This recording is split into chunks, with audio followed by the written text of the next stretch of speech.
Can you get out of a real estate contract here in Ontario?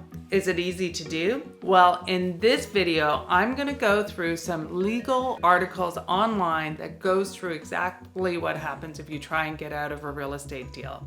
And we're going to go through these legal online resources because when you sign a contract in Ontario for the purchase and sale of a resale home or condo, it is a contract.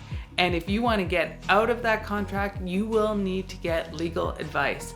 Of course, the real estate agent will be involved, but you will need a lawyer because it is a legally binding contract. And in this video, we're going to go through it and we're going to talk about exactly what happens. And we're going to actually talk about it from both the seller and the buyer standpoint. Because, you know, in a very dynamic market, it could be the seller or the buyer trying to get out of a contract. So let's get to it.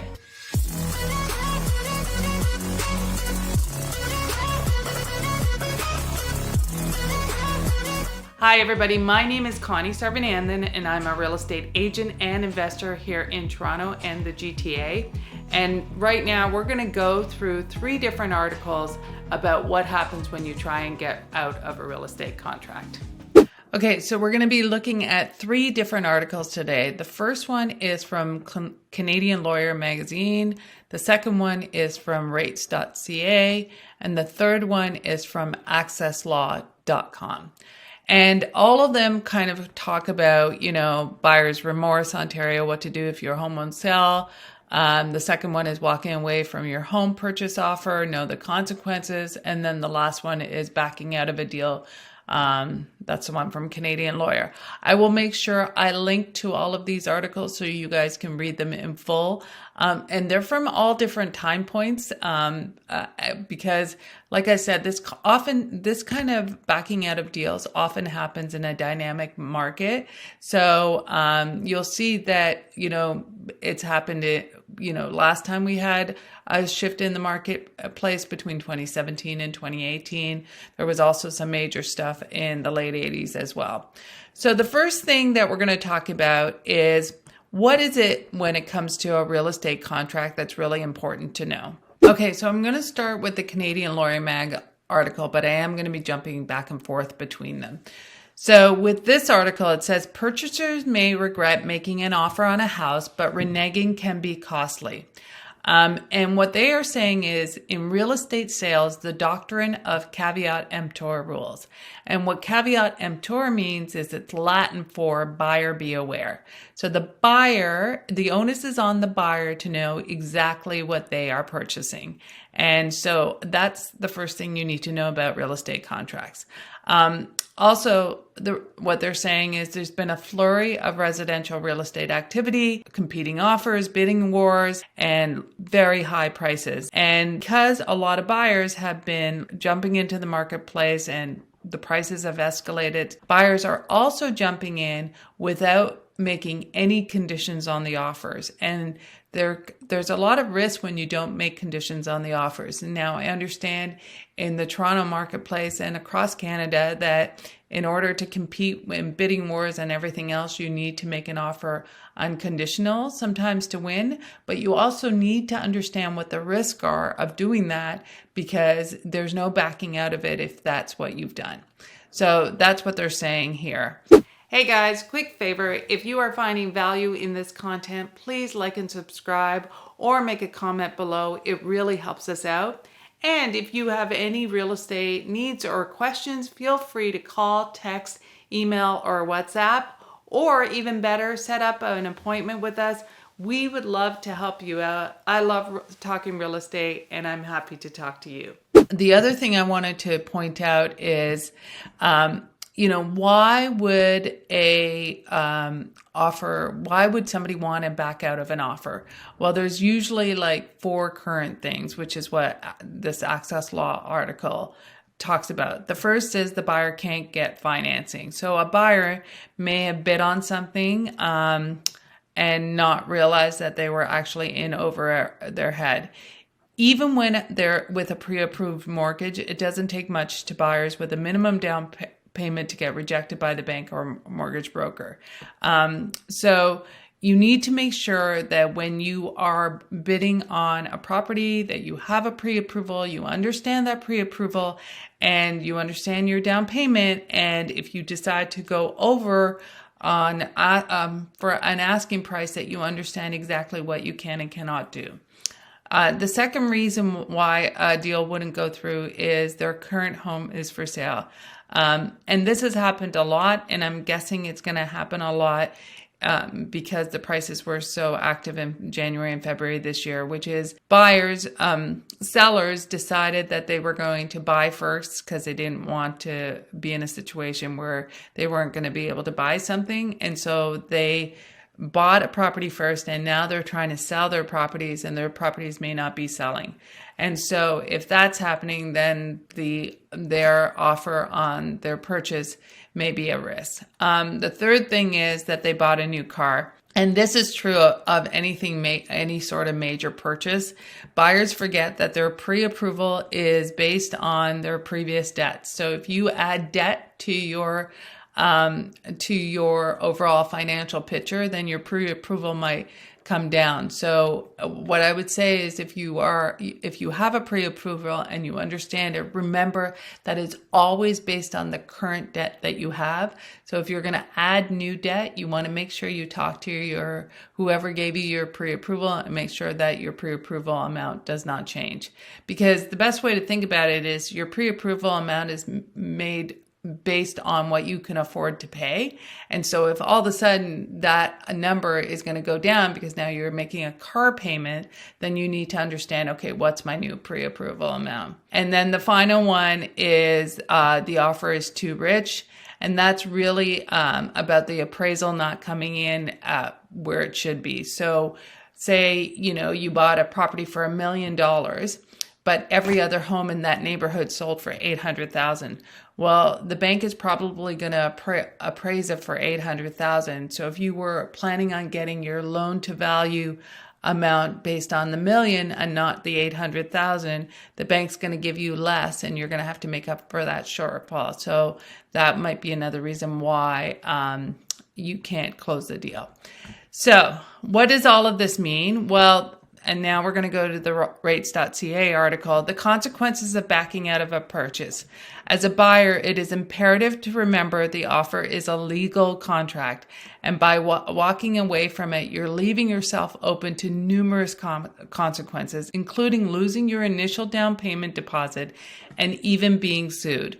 So the being sued part is important because if you walk away from it, you could lose your down payment. But if the market is dynamic and the market actually goes down from what you originally bought that house for, then you could be responsible for the difference. So this is how they explain it.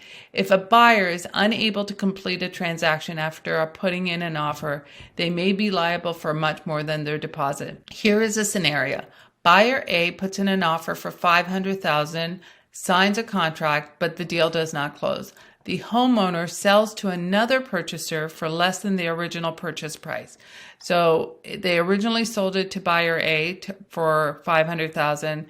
The buyer A didn't close, so then they sold it to somebody else for $450,000.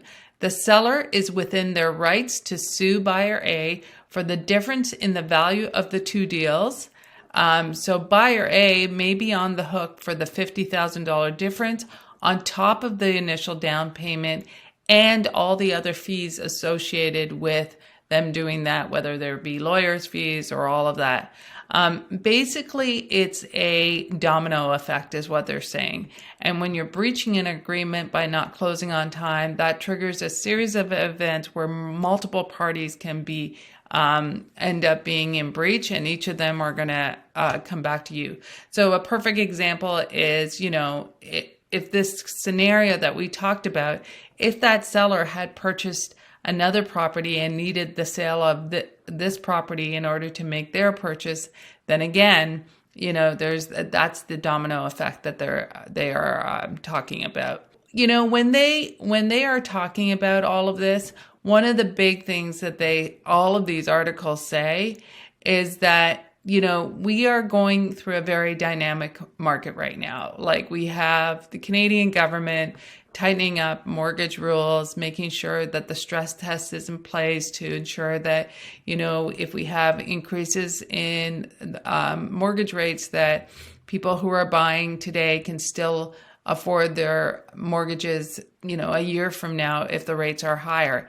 And remember, the Canadian interest rates have gone up twice already, and they're expected to go up a couple of more, 3 more times this year minimum. So if that happens, then the rates are definitely going to go up. It went from 2.5 to 0.5 to 1% right now, and they're expecting a few more coming out. So the other thing is that, and they give lots of examples. This is a big one of Gamoff versus Hugh, where again, not only did they lose their deposit, but they had to pay for the difference in price of what the seller eventually sold for. And the one thing that this article does talk about is if you're trying to get out for something like misrepresentation by the seller, then it's got to be something so significant that you couldn't actually live in the home. So in this example where they give, they say a misrepresentation is one of the few ways a buyer might be able to pull out of a home purchase agreement. But in today's resale market, the days of obvious misrepresentation, such as the seller pulling the carpet over a hole in the floor, are long gone. And a $10,000 flood damage in the basement of a $2 million deal might provide the opportunity for discussion on a holdback provision, but it won't get the buyer out of the deal. So what this is saying is, let's say you buy a $2 million property and discover that there was some sort of flood damage that was $10,000 in damages. Well, what they're saying here is, the seller might owe you $10,000 on the overall deal, but that's not necessarily a reason for a buyer to back out of it. So it's got to be something so significant based on the price of the overall that they're saying would be a reason to get out. So the other one I wanted to point it out, this is also from Canadian Lawyer Mag. There are examples of sellers trying to move out too.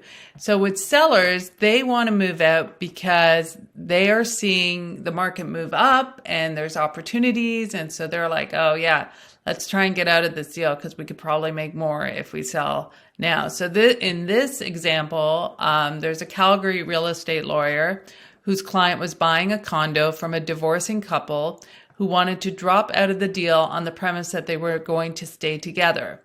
So what their offices did was they calculated the cost from everything from professional fees to storage to the extra cost of buying a home at the now higher values. And they came up to a bill of in excess of $150,000.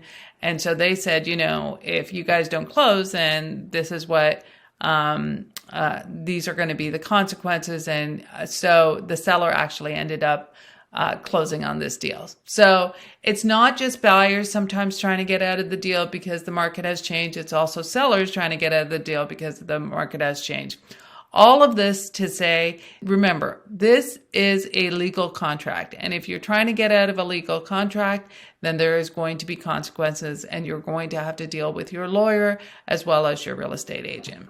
So that's it. I hope that gives you a sense of what will happen if you try and back out of a real estate deal.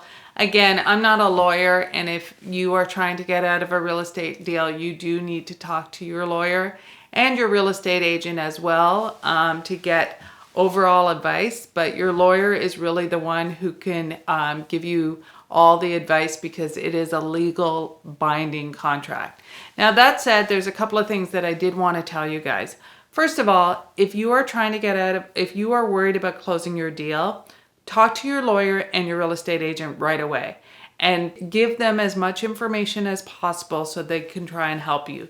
Because it might be a situation where you may be able to do something to fix the issue. So for example, if you are trying to sell your house and it's not selling and that's why you are worried about your purchase, Well, maybe the seller can extend their closing date. You don't know. So the more time that you give to your lawyer and to your real estate agent to try and help you fix whatever the issue is, the more possibility that you can try and figure out something. So that's the first thing. The second thing is, if you are buying a home and you've never done this before and you are worried about some of the things that could happen, then make sure you put in conditions and offers. And listen, I know in January, February, and a lot of last year, a conditional offer would not have been accepted. But right now, the possibility of a conditional offer is very real, and it will probably be accepted. So there is a gazillion conditions you can put in, but the most common conditions are financing conditions to make sure that what you're buying you can afford. And so you're going back to your bank and making sure you can get the financing for it. The next is a home inspection. So if there's anything about the house that you don't understand, house or condo, you don't understand, you can always put in a home inspection. And then the third one is a lawyer review. If there's something about the contract that you're unsure of, or some of the language, and you want a lawyer to, if they've put in conditions, if you want a lawyer to overlook that, then that is another good thing that you can do, is have a lawyer look at the contract as well.